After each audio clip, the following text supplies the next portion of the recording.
Hello, everyone. Thank you so much for joining me for WLBT Plus. My name is Kara Shirley, and I am your digital news desk host. We do have some information on a homicide that happened this morning, or at least the discovery of a homicide, a body that was found on the road. I also got some information on a officer with the Rez Police Department that has been, or he's no longer an officer, but has been charged with statutory rape. Got a message from the new police chief there at the Rez, and hearing what he has to say about it, as well as a lot of other stuff to get to today. We also have some local reactions on the attempted assassination that happened with former President Trump this past weekend. We were able to speak with some people here locally that actually worked Secret Service detail before. So we'll hear from them in just a little bit.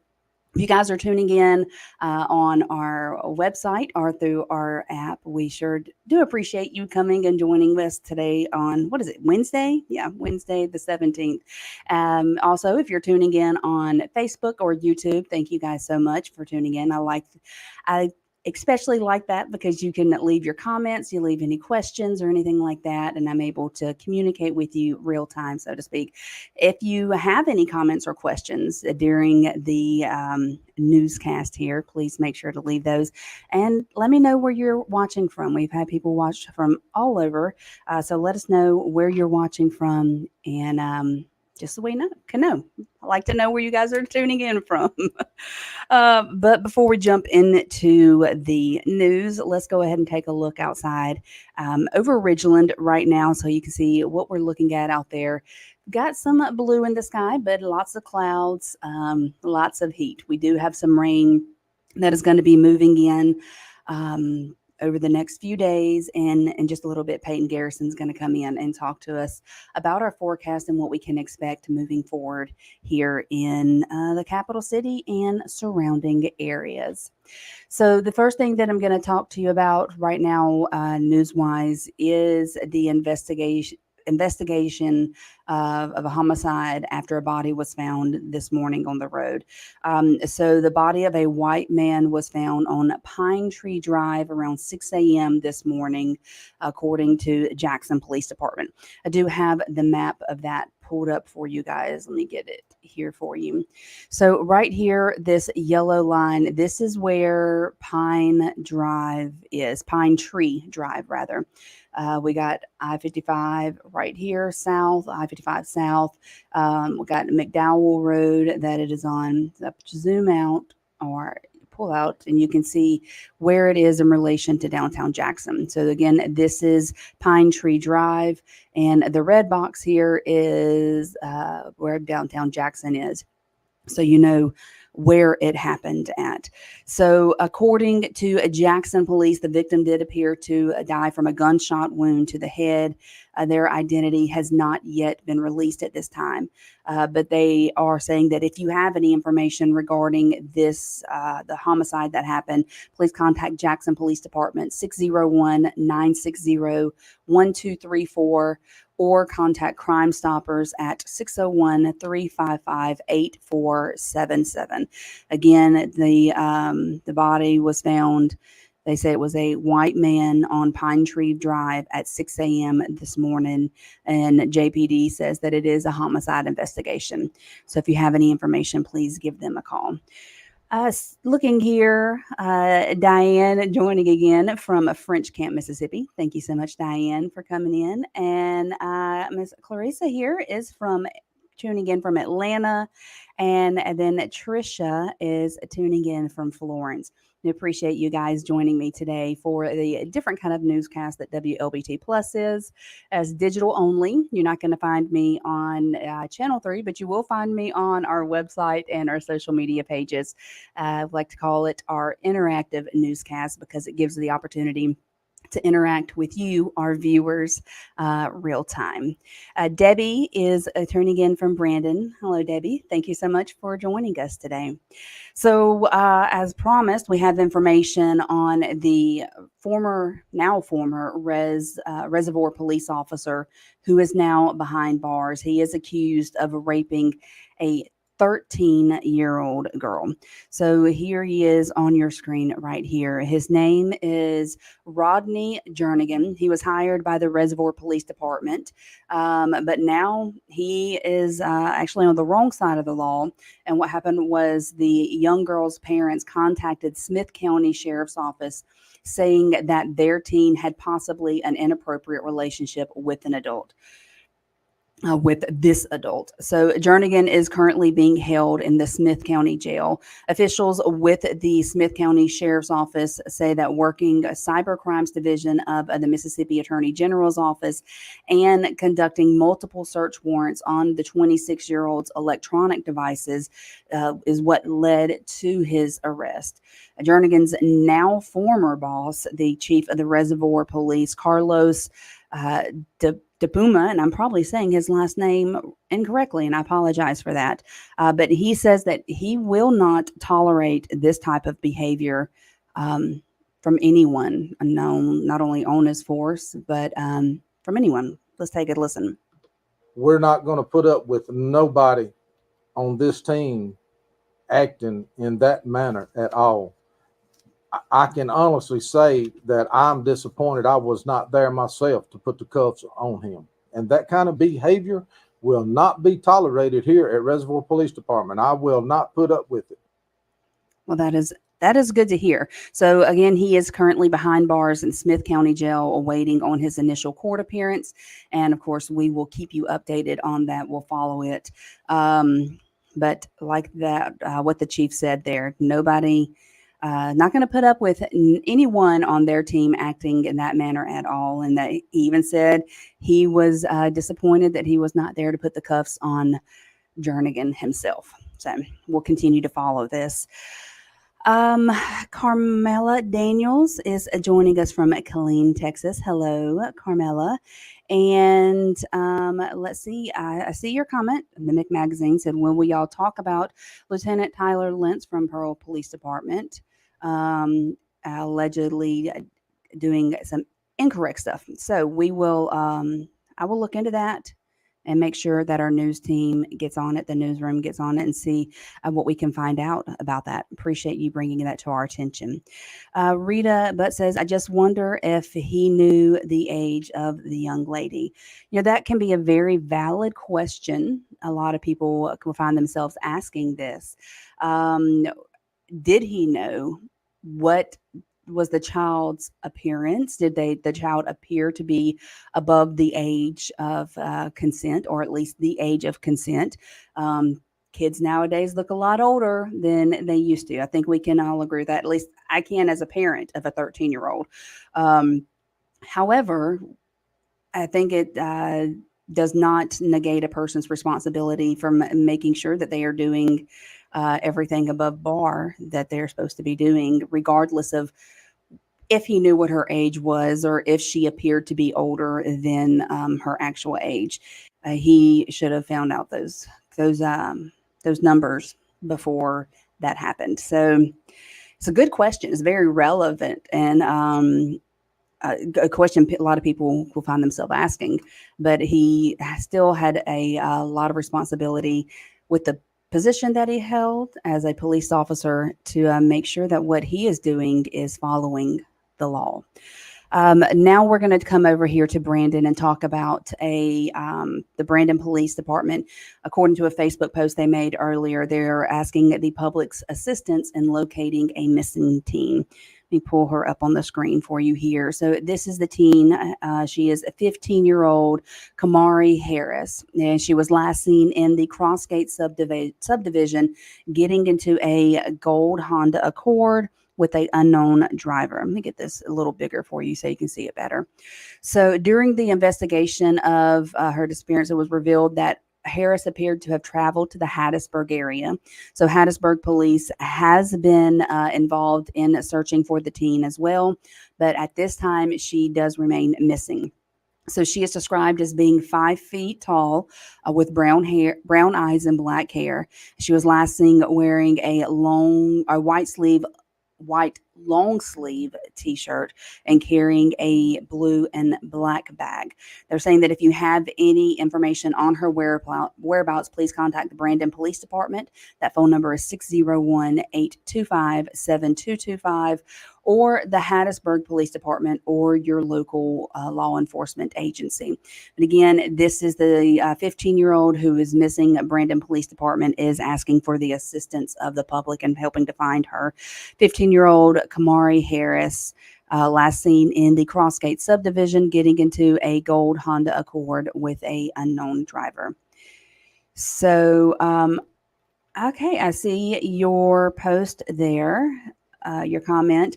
You say that she said that she is not missing on her Facebook page. We will look into that, and we will, of course, double check with the Brandon Police Department, see if she has been found, and I will definitely update that story, at least on our website and in our newscast.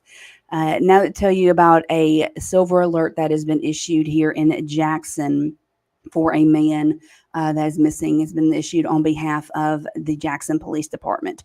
So if you take a look here on your screen now, this is 32-year-old James Dwayne Beavers II, and he was last seen around 10:15 yesterday morning in the 3400 block of Highway 80 in Hinds County.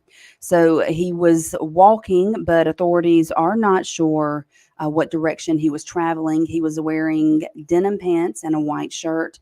Family members do say that he suffers from a medical condition that could impair his judgment. So if you see him, please contact Jackson Police Department or contact 911. Looking here, I see where you say go to her page, and we'll look at that. But we have to make sure that we get that verified through officials. We can't just take something that's not off our official Facebook page or like a government Facebook page, things like that, and post them. We'll have to make sure that that is actually her. Could be someone making a Facebook page that is not actually her.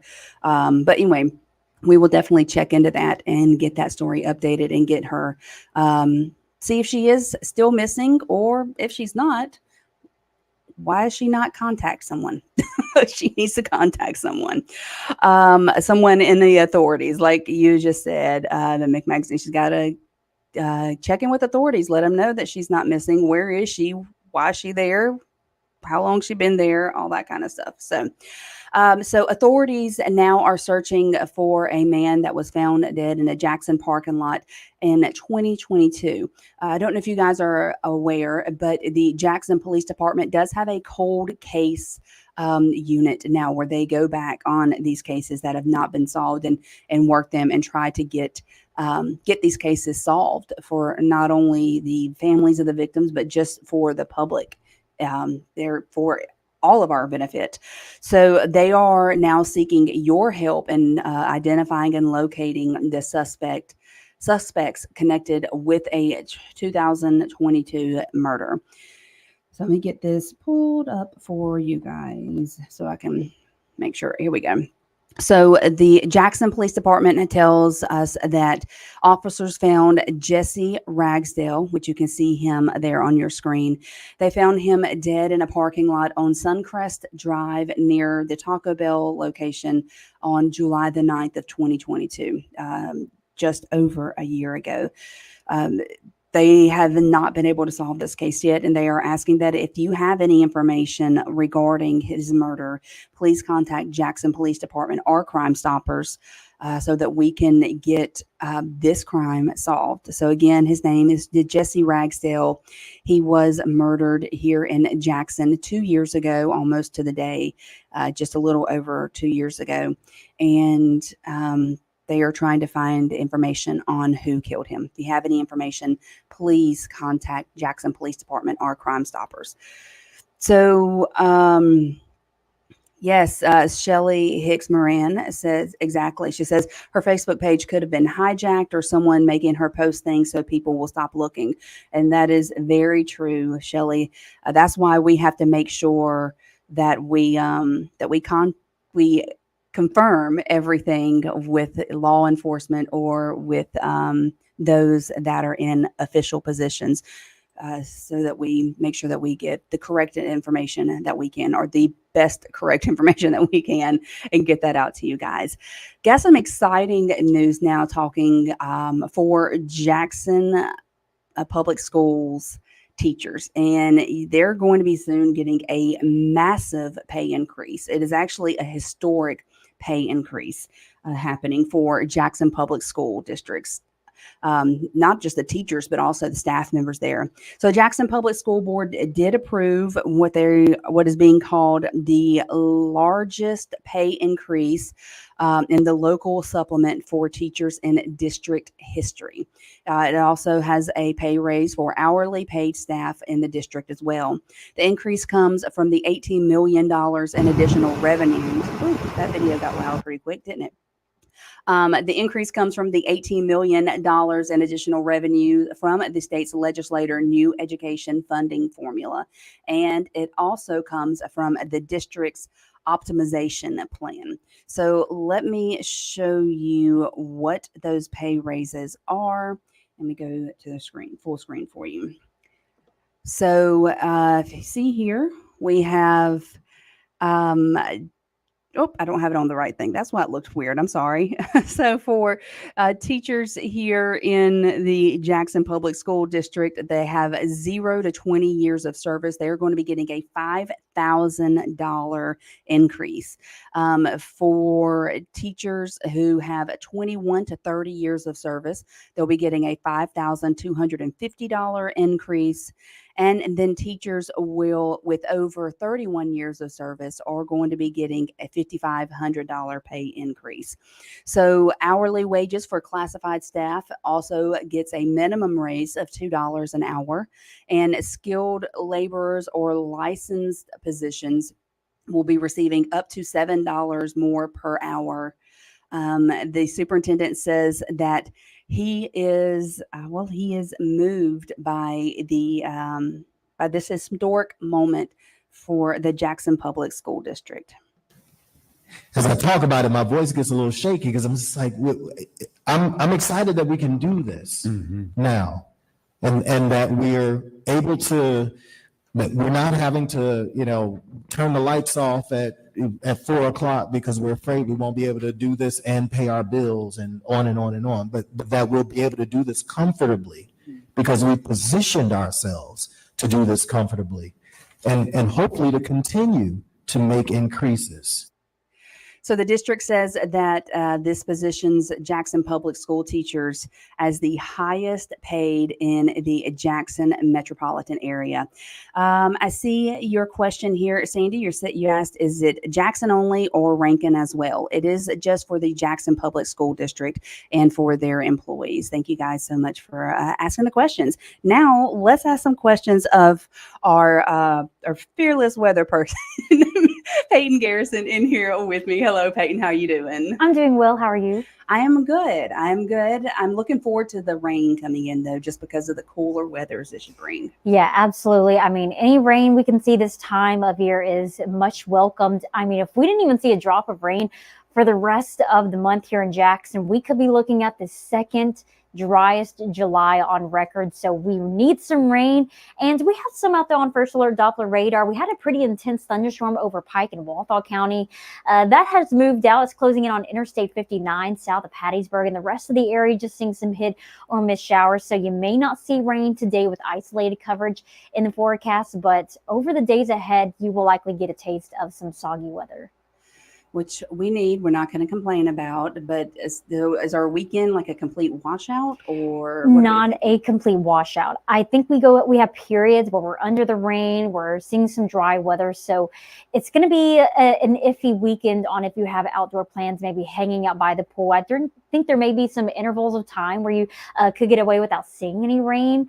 And when we don't have rain, it's just pretty hot. Today, maybe the last day that we have heat advisories in effect. Every single county under a heat advisory for feels like temperatures up to 105 to 110 degrees. But today, hot on the drier side for many of us, but then we come seeing temperatures come down to the 80s, middle and upper 80s for the next couple of days, but there will be some higher rain chances mixed in, and I expect this weather to also continue into the weekend. It's from this cold front moving in tomorrow and Friday, and then it eventually becomes stalled out overhead, so this will keep our weather unsettled through the weekend. So it may not be the best weekend for those outdoor plans, but at least, maybe our electricity bills will get a little bit of a break, at least from the high heat. Yes. And, if you have any plants and need some water, I mean, we've got plenty on the way. So are we thinking that any of those storms were going to be severe, or is that not be able to rule out? They may pack a punch at times. We had that thunderstorm I was just talking about over Tylertown. It was given a strong tag on it. So what that means is that it's not considered severe. It's below severe limits, but it is pretty intense, not just with heavy rainfall and lightning. You need other criteria to meet that severe potential. So it had the chance of producing 50-mile-an-hour wind gusts, some small hail. So I think we see more storms in that nature, some gusty winds, maybe some pea-sized hail mixed in. I wouldn't rule out possibly an isolated stronger storm here or there, but the severe risk doesn't look overly concerning with this front. That's at least good news. It's mainly just going to be some gusty storms from time to time. One of our viewers here on Facebook says that the cool weather reminds me of fall. It's my favorite time of year. So we can have some hopes and dreams that it means that the fall time is actually getting a little closer. Maybe. I mean, fall is my favorite time of year too. We're still talking about 80-degree weather. So It's a step down from the 90s. It's still warm, but I mean, I think middle 80s, maybe 85 degrees Friday afternoon, a lot better than yesterday's 98. So, I mean, we're getting a taste of some cooler weather here, but not going to be necessarily fall-like weather, and you may not even be able to get outside and enjoy it. Again, there may be intervals where we see dry weather, but we're not looking at lots of sunshine with temperatures in the mid-80s, unfortunately. My husband will not let that keep him trying to put up fall decorations. I promise you that. And, I mean, it's July right now. It's going to be August before we know it. That's when a lot of the coffee restaurants start releasing their fall drinks. So, before we know it, the fall decor, the fall drinks, and pumpkin spice is going to be back before you know it. Yes, it will. The fall is coming. That is coming. For sure. All right. Well, thank you so much, Peyton. I appreciate it. Make sure you guys download the First Alert Weather app. The QR code's right there on your screen. That way you can get notified if any severe weather does come through our area. Yes. But thank you so much, Peyton. So now we're going to move over telling you about something that's happened over in Vicksburg. We told you about a town hall meeting that they had, and this was talking about some of the biggest issues being in the city. And a lot of people believe that the biggest issue really is crime there over in Vicksburg. So we talked to Deputy Chief Troy Kimball there in Vicksburg. Talked at the town hall meeting that they had, and he says that he doesn't believe that it's a crime problem, but really a morality problem.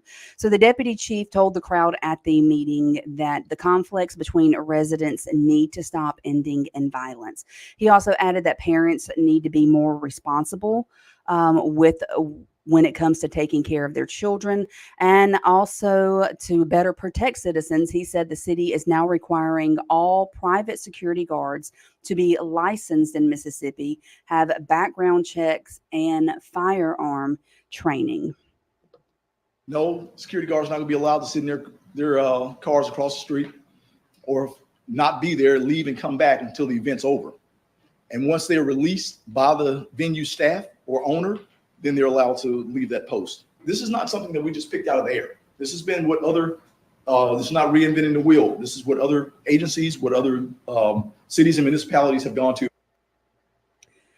So he also says that the process for security guard to go through all the necessary requirements to work within Vicksburg can take up to 180 days. Also, all security guards will have an obligation to report any criminal activity at a private venue to the Vicksburg Police Department. So I guess we will see if this is something that helps to improve the crime in Vicksburg and maybe help the citizens of Vicksburg feel a little safer. So we are going to switch now, talking about the national news, which is the biggest national story I think that everybody's been paying attention to, is the assassination attempt on former President Donald Trump that happened this past Saturday. So we're getting a better understanding now of the timeline of events that led up to it. New information shows how the would-be assassin evaded security there. So let me get him pulled up for you. So law enforcement officials say that he arrived at the rally with a rangefinder, which is a device similar to binoculars that is used by shooters. It's not a weapon, so security did let him through. Investigators say he then left the secured area. They're not sure where he went, but they do believe that he got a rifle from his car and likely climbed an air conditioning unit to get access to the roof from which he fired his gun.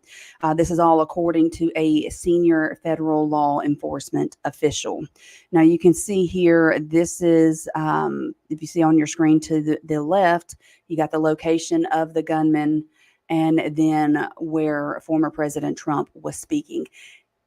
Roughly 150 yards. That is actually just over 450 feet, I believe. And that's about the size of a city block. I mean, that is not a big space at all. And it's kind of scary to think that anybody would be able to get access to anybody in the political realm and be able to shoot them, be that close. It is crazy to think, and it's scary to think that could happen to anybody that works in politics or in the public eye or anything like that. So we have some new perspective on some of the security questions in the aftermath of this attempted assassination. Law enforcement agencies here in Mississippi do have a history of working alongside Secret Service for presidential visits. Now, the state's Deputy Director of Homeland Security, Jim Brinson, has helped serve as a coordinator with those agencies. And he says that it's tough to wrap his mind around what happened on Saturday in Pennsylvania, because he has helped serve as a coordinator for those agencies.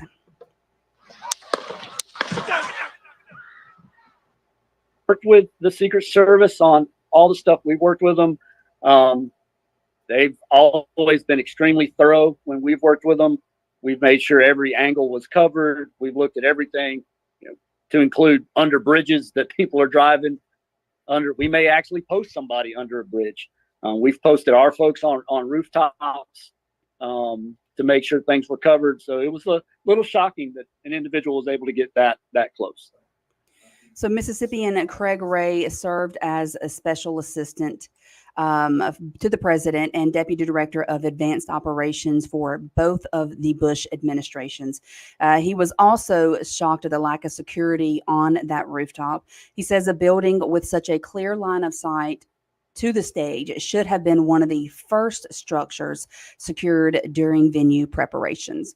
Now, of course, we're going to continue to follow this, find out, we're looking still for what a motive was. The exact motive has not yet been released. And it's just something, it has no place in American politics. It is a very sad thing to think about, anybody losing their life or getting assassinated. But when you're talking about a presidential figure, someone who is running for president, who has been the president, this should never happen. Should never happen. As Americans, we have the right to support and stand for and even promote to an extent parties that we choose. And it's sad that the people that were there supporting President Trump in his speech and his rally, that they now could be worried about that happening again. You understand what I'm saying? It's just in the person that lost their life. It's a thing you never think about talking about an attempted assassination on a former president here in the United States, and it being something that is current, and it not talking about the history many years past for the states. So hopefully this is not something that ever happens again. And hopefully this is something that lessons are learned from, and it's not given the opportunity to happen again. Looking here at some updated information that we received, and it just came out just a little bit ago, actually about 19 minutes ago, as the judge denies motion to enforce a judgment in Dow Mabel's autopsy case. So Carissa Bowley does have a say in who can conduct her late husband's autopsy. So says a recent ruling that was handed down by Chancellor Dwayne Thomas. So on Wednesday, the Hinds County Chancery Court denied a request from Bout Mabel to allow Dr. Matthias Oke to move forward with an independent autopsy on Dow months after his body was pulled from the Pearl River. The statement said, should Bo Mabel desire to have an independent autopsy performed at his expense, Dr. Schultz may perform the same. The ruling comes months after Thomas ruled that an independent autopsy could be performed, but at the direction and expense of the Mabel family. Mabel has raised concerns about his brother's death, asking if the court would mandate an autopsy once the state's investigation did wrap up. So Dow went missing in March, and after he was going for a walk, and his body was later found in the Pearl River there in Lawrence County. So right now, the wife is saying that a particular person, a particular doctor, cannot perform the independent autopsy. They're going to have to try to find someone else. But you can get more information on that on our website, wlbt.com. What source am I reading from? I'm reading from wlbt.com. That's my preferred source for information. But yeah, guys, make sure you check out our website, wlbt.com. That's where you're going to see all of the stories that we have. If you download our app, you're going to get those notifications when breaking news comes in. And of course, with the weather app, you'll get the breaking news or breaking severe weather or just weather information sent to your phone. That is going to be the end of WLBT Plus today. I'll be back tomorrow at 1. Appreciate you guys tuning in, and make sure that you watch all of our newscasts. You can watch them live on our app or our website, or you can stream them on demand later if you miss a particular newscast. I will see you guys tomorrow. Hope you have a great day. If you're going to be outside, try to stay hydrated, try to get in a cool spot. But I'll talk to you guys tomorrow.